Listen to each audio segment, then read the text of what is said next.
Morning. ഈ പുതിയ പ്രഭാതത്തിനായി ദൈവത്തെ സ്തുതിക്കുന്ന രാവിലെ സമയം യോഹന്നാൻ്റെ സുവിശേഷം 16 അധ്യായം അതിൻ്റെ 33 വാക്യം ഒന്ന് വായിക്കട്ടെ. നിങ്ങൾക്ക് എന്നിൽ സമാധാനമുണ്ടാകേണ്ടതിന് ഇത് നിങ്ങളോട് സംസാരിച്ചിരിക്കുന്നു.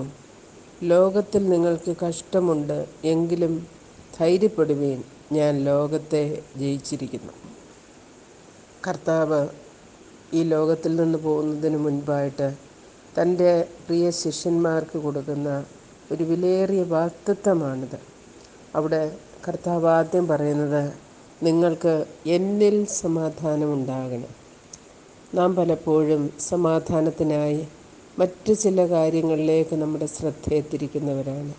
നമ്മുടെ പണമോ, നമ്മുടെ കഴിവോ, നമ്മുടെ സ്വാധീനമോ, നമ്മുടെ സാഹചര്യങ്ങളിലോ ആശ്രയിച്ച് സമാധാനം കണ്ടെത്തുവാൻ നാം പലപ്പോഴും ശ്രമിച്ചേക്കാം.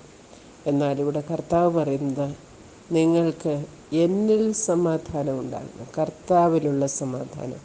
അതിനെക്കുറിച്ചാണല്ലോ അപ്പോസ്തലനായ പൗലോസ് പറയുന്നത്, സകല ബുദ്ധിയെയും കവിയുന്ന ദൈവസമാധാനം. ആ സമാധാനം ഏതെല്ലാം പ്രതിസന്ധികളിലൂടെ കടന്നുപോയാലും അത് തന്നെയാണ് ഹബക്കൂക്ക് പ്രവാചകൻ പറയുന്നത്. അത്തിവൃക്ഷം തളിർക്കുകയില്ല, മുന്തിരിവള്ളി പൂക്കുകയില്ല, ഗോശാലകളിൽ കന്നുകാലി ഉണ്ടായിരിക്കുകയില്ല, എങ്കിലും ഞാൻ നിന്നിൽ ആനന്ദിക്കും.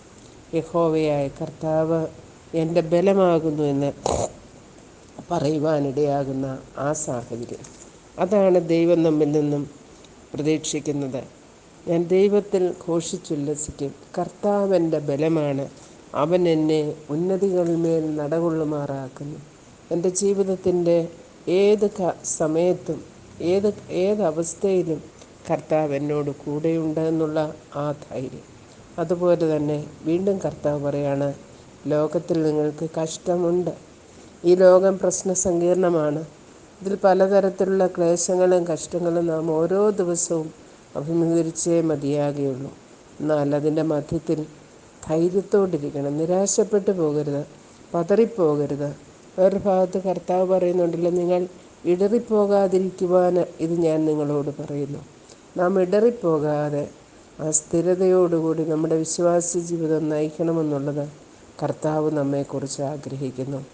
അതിൻ്റെ കാരണവും കർത്താവ് ഇവിടെ പറഞ്ഞിട്ടുണ്ട്, ഞാൻ ലോകത്തെ ജയിച്ചിരിക്കുന്നു. കർത്താവിനെ തകർത്ത് കളയുവാൻ യഹോവയ്ക്ക് ഇഷ്ടം തോന്നിയെന്നാണ് യെശയ്യാ പ്രവാചകൻ പറഞ്ഞിരിക്കുന്നത്. യഹൂദ നേതാക്കളും റോമാ ഭരണകൂടവും ഒരുമിച്ച് ചേർന്ന് കർത്താവിനെ തകർത്ത് കളയുവാൻ, കർത്താവിൻ്റെ ആ പേര് പോലും ഇല്ലാതാക്കുവാൻ തക്കവണ്ണം ആവോളം പരിശ്രമിച്ചു. എന്നാൽ ആ കല്ലറകളെ ഭേദിച്ച് മരണത്തെ ജയിച്ച് ഉയർത്തെഴുന്നേറ്റ ഒരു കർത്താവ് നമുക്കുണ്ട്. അവൻ ജയവീരനാണ്. കർത്താവ് ഈ ലോകത്തിലുള്ള സകല ബന്ധനങ്ങളെയും അറുത്തുമാറ്റി ജയാളിയായി ജീവിച്ചെഴുന്നേൽക്കുവാനിടയായിത്തീർന്നു. ആ ദൈവം നമ്മുടെ ദൈവമായിരിക്കൊണ്ട് നാമും ഉറപ്പും ധൈര്യവുമുള്ളവരായിരിക്കണം. ആ ജയിച്ച കർത്താവിൻ്റെ ആ ജയത്തിൽ പങ്കുചേർന്നുകൊണ്ട് ക്രിസ്തുവിന് നാം കൂട്ടവകാശികളാണ്. ആ കർത്താവിൻ്റെ ജയം നമ്മുടെയും അവകാശമാണെന്ന് മനസ്സിലാക്കി നമുക്ക് വിശ്വസ്തയോടെ കൃപയോടെ ഈ ക്രിസ്തീയ ജീവിതം മുൻപോട്ട് നയിപ്പാൻ ദൈവത്തിൻ്റെ പരിശുദ്ധാത്മാവ് മുഖാന്തരം ഇടയാകട്ടെ. ഇന്ന് പകൽക്കാലം ആ ദൈവിക സമാധാനം നമ്മിൽ വാഴുവാനും ദൈവത്തിലുള്ള ധൈര്യം, മറ്റൊന്നിലും ധൈര്യപ്പെടുവാനല്ല, ആശ്രയവും ധൈര്യവും കർത്താവിൽ മാത്രം വെച്ച് ജയാളികളായി ജീവിക്കുവാൻ കർത്താവ് നമ്മെക്കുറിച്ച് ആഗ്രഹിക്കുന്നു. ദൈവം നമ്മെ സഹായിക്കട്ടെ. God bless.